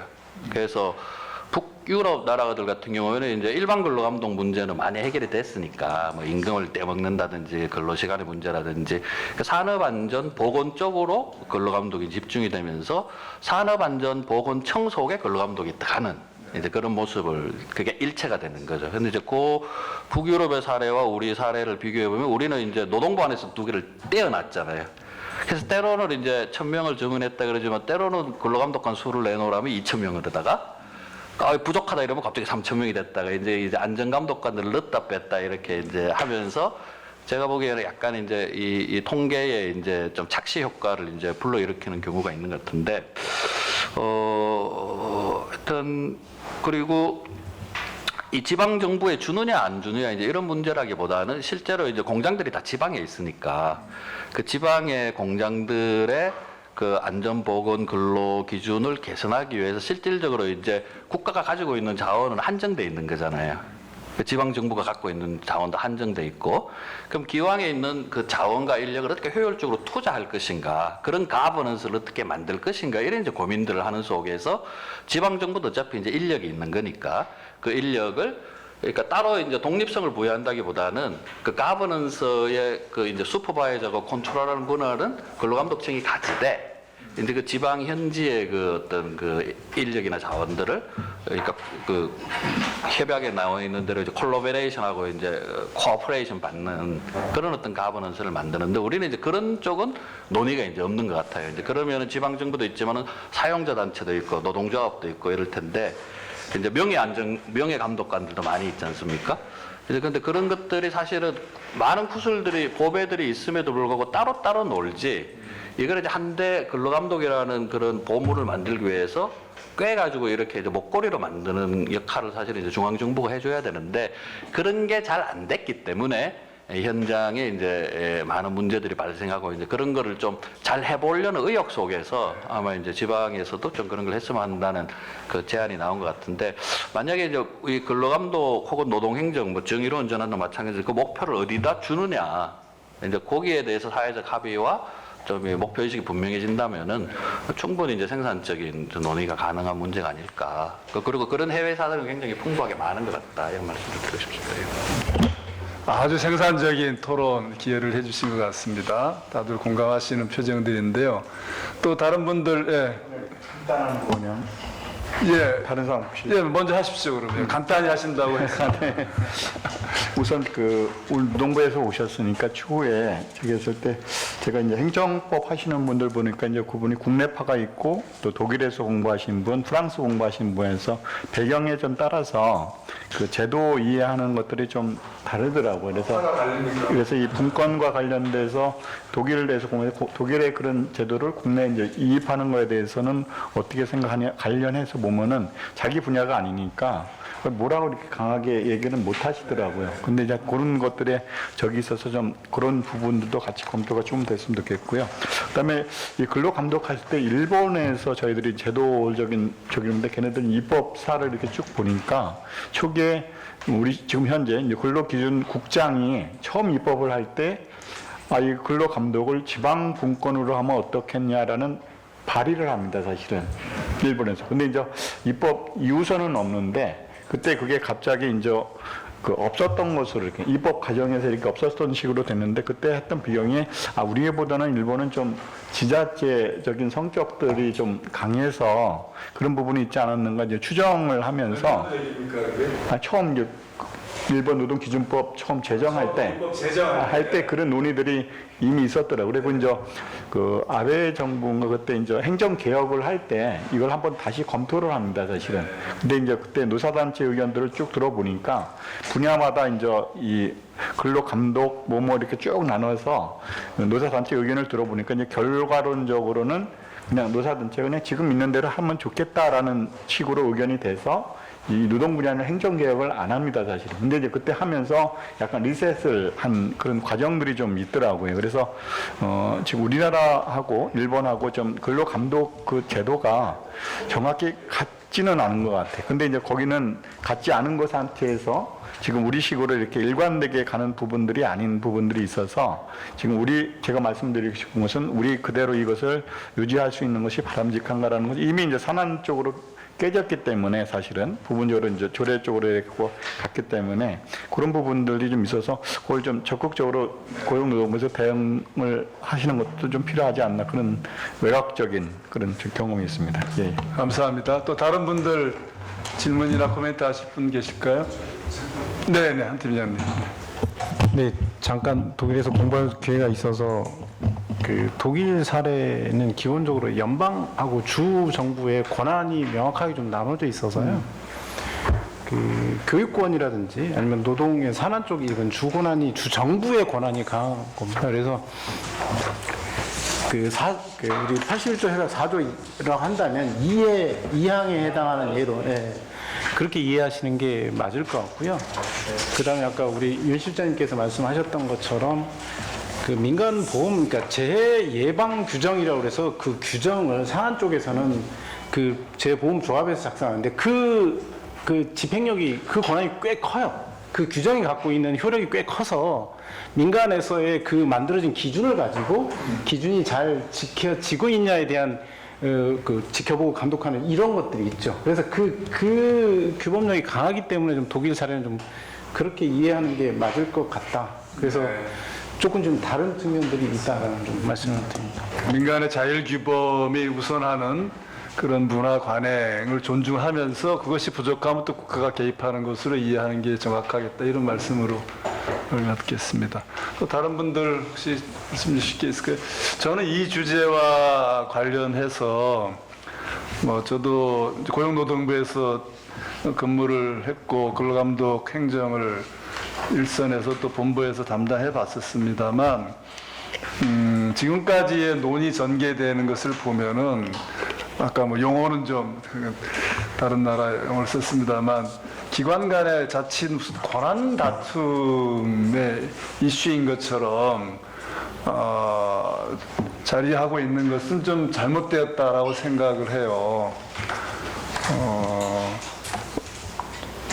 우리가 예컨대 고용노동부 근로감독관이 알아서 잘 할 테니까 지방자치단체에는 손도 대지 마 이런 뜻은 또 아니란 말이에요. 그리고 일부 지방자치단체에서 적극적으로 목소리를 내게 된 계기가 분명히 있었죠. 그러면 이른바 노동경찰을 우리도 할 테니까 노동경찰권을 나누자 넘겨라 이런 뜻일까? 꼭 그런 취지는 아니었다고 본다면 지금 시대에 중앙정부와 지방정부 그리고 또 국가와 민간, 당사자, 전문가 그룹들이 같은 목표를 달성하기 위해서 어떤 방식으로 협업해야 하는가 그 과정에 권한을 나누는 것인지 아니면 권한을 융합하는 것인지 그건 기술적인 문제일 수 있고 그런 차원에서 이게 접근되지 않으면 이게 뭔가 왜곡되는 것 같아요. 그래서 기계적으로 지방분권, 지방장치 그러니까 이거는 통으로 다 넘기면 어디서 알아서 하겠지 이렇게 논의되는 것도 굉장히 위험한 것이고 공급자적이고 규제자 시각에서 접근하는 것이고 또 이게 우리한테 유리할까 불리할까 이렇게 하다 보면 모든 게 유불리 빛과 그림자가 있다 보니까 결론을 내기 참 어려운 그런 이슈 아닌가 싶습니다. 그래서 저는 그 전에 우리 노창 교수님이 아까 그 토론에서도 언급했고 우리 김원 사무관님도 기본적인 문제인식을 긍정적으로 소개해 주셨듯이 현재의 근로감독 행정, 조직, 일하는 방식 등이 과연 효과적이고 바람직한 것인가에 대한 정확한 진단에서부터 이 논의가 시작되어야지 거기에 대해서 언급 없이 권한을 나누자. 그러면 어이구 권한을 나누면 사람도 가고 돈도 가고 그러면 우리는 어떻게 되는 거네 이런 식으로 바라보면은 본말이 좀 전도되는 거 아닌가 생각이 듭니다. 그런 의미에서 아까 이종수 박사님도 신고 사건에 감독관들이 치여서 이름과 달리 제대로 된 감독을 못하고 있다. 이 얘기한 지가 지금 수십 년이거든요. 그리고 체불행정 바꾼다고 여러 차례 시도했지만 아직까지도 물론 작년 올해 조금 달라지긴 했지만 1조 수천억 원의 임금체불이 발생하고 있는 이 문제는 시스템의 실패란 말이죠. 그래서 이런 것들을 어떻게 해결할 것인가라는 논의도 함께 이루어지지 않고서는 이건 정치적인 공방 또 다른 그 의도로 비춰질 수 있다라는 점을 우리가 학계에서도 유념해야 되지 않을까 하는 생각이 들고요. 또 저는 개인적인 견해로 그 근로와 노동이라는 용어에 대해서도 사회적인 그 컨센서스가 필요하다고 생각을 해요. 직업을 해보면 영어로는 레이버 인스펙터라고 하지 않습니까? 근데 우리는 감독관이 근로를 감독하는 관리예요. Work inspector. 그러니까 근로는 열심히 일하는지를 감독하는 건 아닌데 실제로는 그러니까 이런 명칭의 문제가 실체를 규정한다고 하는데 이게 사실 간단한 문제는 아니죠. 우리 근로기준법부터 근로자의 날에 이르기까지. 그러나 이거를 우리가 지금 노동개혁을 국가적 과제로 추진하고 있는데 좀 거시적인 시각에서 근본적인 문제들을 함께 진단해보고 거기에 걸맞게 각 주체들의 역할을 어떻게 나누고 또 잘 코디할 것인가 이런 논의가 앞으로 계속 이어지기를 개인적으로는 좀 바라는 마음입니다. 시간이 약 10여 분 정도 남았는데요. 우리 회장님 뭐 말씀 주실 거 있으면 마이크를 한번 드릴까요? 예. 처음에 우리 이하경 의원이 이제 축사를 해주셨는데, 삼선의원이시죠. 그러니까, 어쨌든 저희 행사는 환노위에 이제 3당이 다 같이 이렇게 협조를 다 해주셔가지고 해왔는데, 지난 가을에도 우리 요 구도를 했습니다만은, 그때는 지방에 내려가셔가지고, 이 축사를 못 하셨어요. 근데 오늘 이제 하시고 다른 분들이 또 빠지고 이렇게 오늘 본회의가 또 같이 겹쳐가지고 아주 그래도 귀한 걸음을 이제 하셨습니다. 아까 또 이 진행 사회를 해주신 박헌수 부회장도 저 삼선 화학 노련 사선위원 네, 죄송합니다. 사선위원장 그러니까. 굉장히 그야말로 노동계 이제 원로 시고 또 오늘 지금 사회를 보시는 임무성 교수님도 아까 잠시 말씀하셨지만 노동부에 오래 계셔가지고 고용정책실장인가요? 노동정책실장 하시고 그 다음에 이제 또 서울지방노동위원장도 하시고 아주 제 말씀하시는 아주 그야말로 비중 있는 이제 여러분들께 도와주셔가지고 오늘 행사를 하게 됐습니다. 그리고 윤호원 실장은 지난번에도 발제했어요.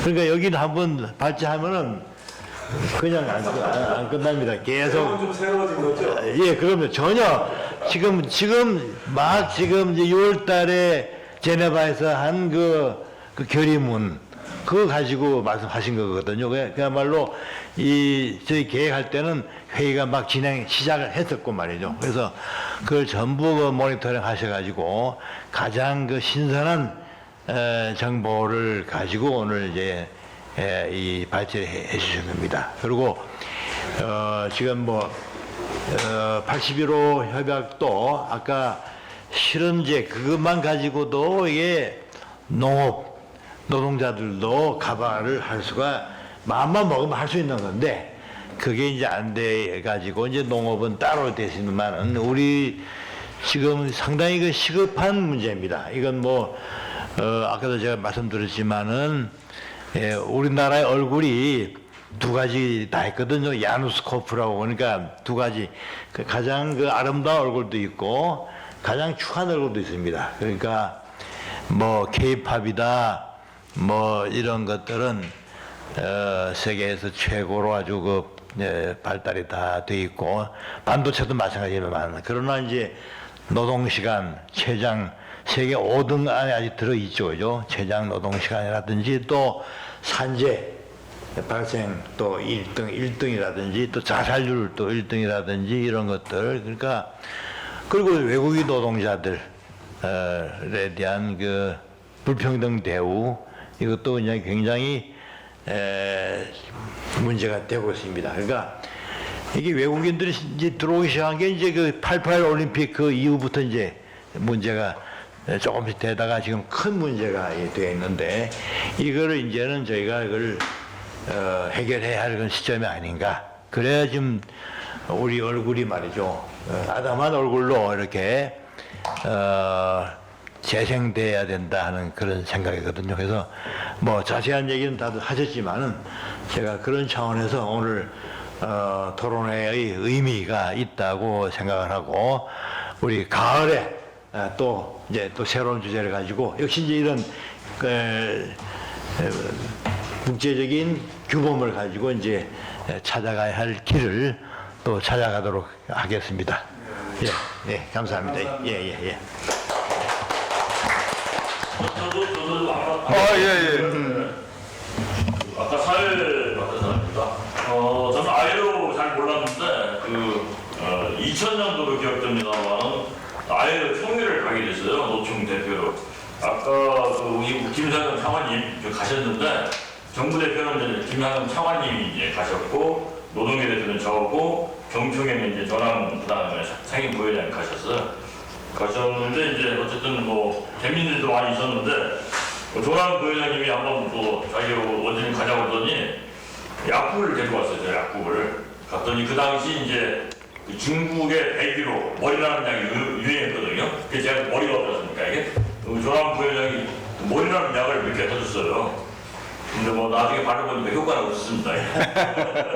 그런데 하여간 그 토론을 참여해 보니까 제가 그 당시 이제 뭐 노동조합 간부로서 이제 이렇게 간 건데 정말 골치 아픈 문제를 각국의 대표들이 정말 진지하고 열심히 토론하더라고요. 야, 저는 힘들어 죽겠는데. 그래서 한 이틀은 열심히 참고 같이 뭐 듣기만 했죠. 이게 듣기만 하다가 3일째에 이제 우리 노수의 국제공장을 살짝 꼬셔가지고 기차 타고 놀러도 가고 이렇게 했는데 그때 이제 아예로가 뭘 하는구나. 아, 이게 정말 굉장히 세계 각국에서 이렇게 지도자들이 진지하게 참여하고 있구나. 그런 걸 좀 많이 깨달았고요. 오늘 와서 제가 이렇게 느낀 것은 그런 겁니다.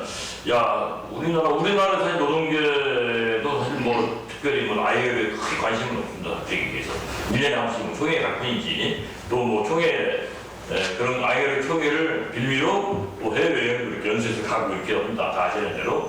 오늘도 보니까 이제 사실은 우리 발제하신 두 분이나 토론에 참여하신 분들 보니까 정말 우리 아예로 협회가 정말 대단한 일을 하고 있고 우리나라에도 이렇게 훌륭한 전문가들이 각계에서 아예로 이런 협약 때문에 연구를 하고 이렇게 노력을 한다는 것을 깨달아가지고 정말 오늘 제가 정말 사회 건강 하길 잘했다. 가서 뿌듯했습니다. 뿌듯해서 감사드리고요. 한 가지 이제 제가 생각나는 것은 노무현 대통령이 당선됐을 때 그때 어떤 움직임이 있었냐면은 지금 논의됐던 근로감독 업무를 지방으로 이양한다. 그런 어떤 내부적인 논의가 있었나 봐요. 그래서 노동부가 비상이 걸렸습니다. 비상이 걸렸고 아마 인수위원회 쪽에서 그런 논의가 있었나 봐요. 그래서 이제 그냥 지나간 거니까 솔직히 말씀드리면 노동부에서 저한테 로비가 왔어요. 이게. 그때 마침 노무현 대통령이 당선자신 분으로 노총에 오겠다고 했어요. 이거 저한테 좀 그걸 얘기 좀 해달라. 그래서 이제 제가 총대를 메고 노무현 당선자한테 얘기했어요. 당선자께서 아시는 대로 노동 문제 잘하지 않습니까? 노 대통령이. 근로감독 업무나 노동 업무 이 업무는 굉장한 전문성이 요하는 건데 이걸 지방자치단체에 가면은 우리 노동자들이 더 어려워지지 않겠냐. 그런 계획이 실제 있는 거냐 물어보니까 뭐 자기 그런 계획이 없다. 그러지 않겠다.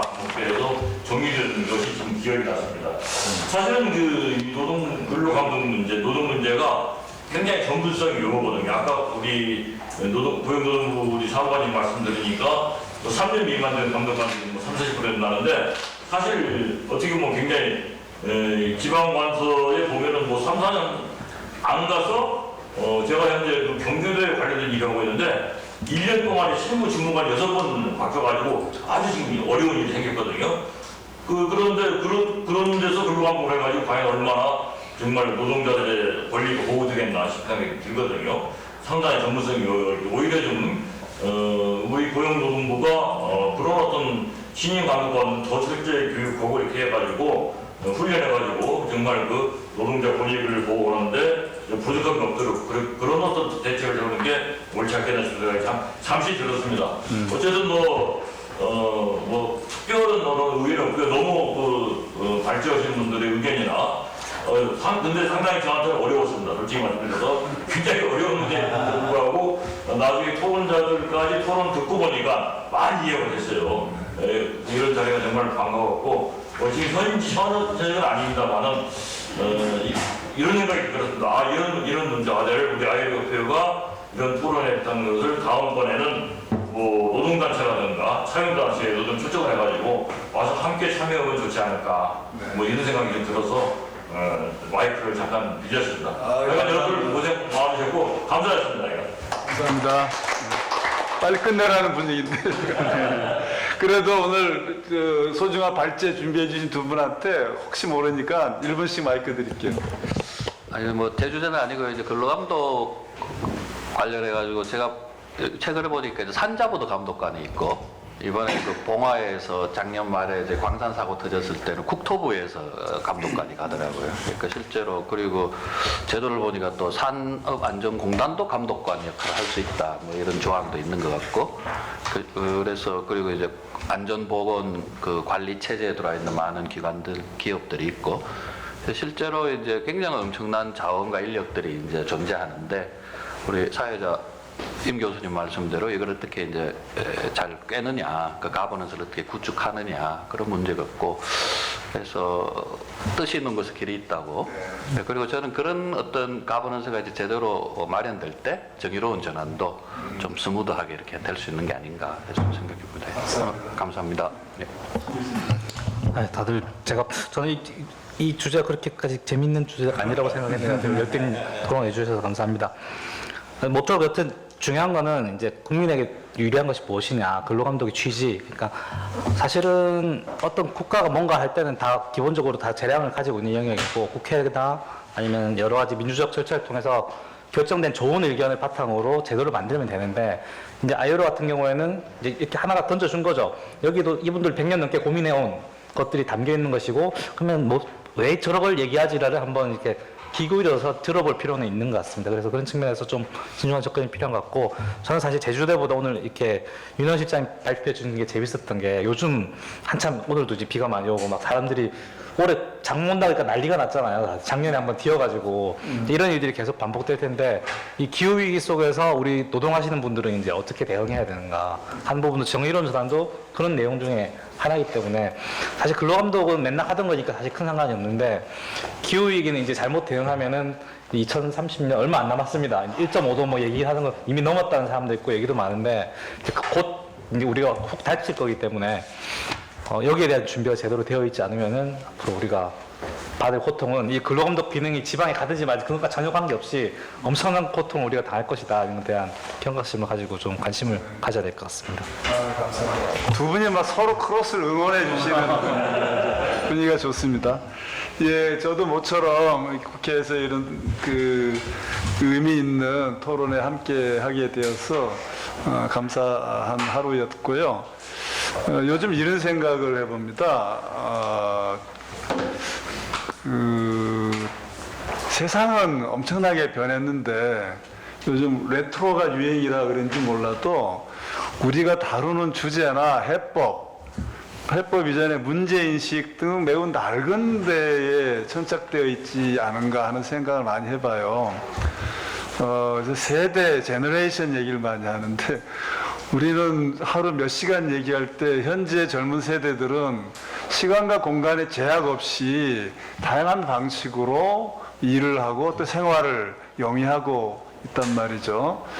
그래서 이제껏 경험하지 못한 것들을 우리가 코로나19를 겪으면서 우리 생활 속에 뭐 디지털 기술이든지 아니면 뭐 요즘 얘기하는 혁신 이런 것들이 이미 오래전에 우리 옆에 와 있는 오래된 미래였구나 하는 것을 실감하게 되는데 그것을 우리 제도가 담아내지 못하다 보니까 어떻게 바꿀 것인가라는 문제인식에서 시작된 게 저는 노동개혁이라고 생각을 하고 그러나 법제도의 일부 쟁점만 가지고 싸우는 사이에 사람들은 특히 마이크를 잡고 있는 기성세대들은 자꾸 옛날 생각과 관행을 가지고 주장하다 보니까 젊은 세대들이 외면하는 거 아닌가 그런 반성을 개인적으로 많이 하고 있습니다.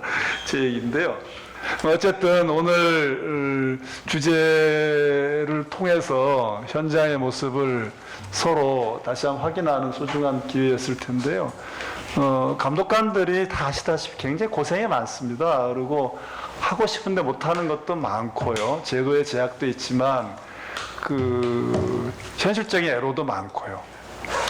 근데 중앙과 지방이 공공과 민간이 어떻게 할 것인가 하려면은 사실은 감독 행정만이 아니라 노동 관련 규범 제도들, 그다음에 교육 훈련부터 인력 운영까지 전체적으로 다 다시 보지 않으면은 우리가 얘기하는 것이 어떤 효과를 내기가 어려울 거예요. 그런 점에서 ILO라는 국제 글로벌 스탠다드가 논의되는 장에서 이루어진 규범들이 한국이 어떻게 접목될 것인가 할 때 다음에 혹시 이런 감독행정 주제를 다루신다면은 우리 감독행정의 현실을 진단하고 어떻게 발전시킬 것인가라는 주제로 한번 장을 마련하시고 다양한 이해관계자들, 현장의 목소리 듣기 등을 담아내는 구상을 해보시면 유익하지 않을까 하는 생각을 하게 되는 시간이었습니다. 오늘 말씀을 안 주셨지만 끝까지 이렇게 경청하시면서 참여해 주신 어르신들께도 감사드리고요. 특히 회장님, 그리고 아일로 관계자인 것으로 아는데 아일로 협회를 굉장히 칭찬하신 우리 부회장님. 다음에는 노사도 함께 할 수 있도록 같이 힘을 모으도록 하고 오늘 장시간 함께 해주셔서 감사합니다. 박수로 마무리하겠습니다.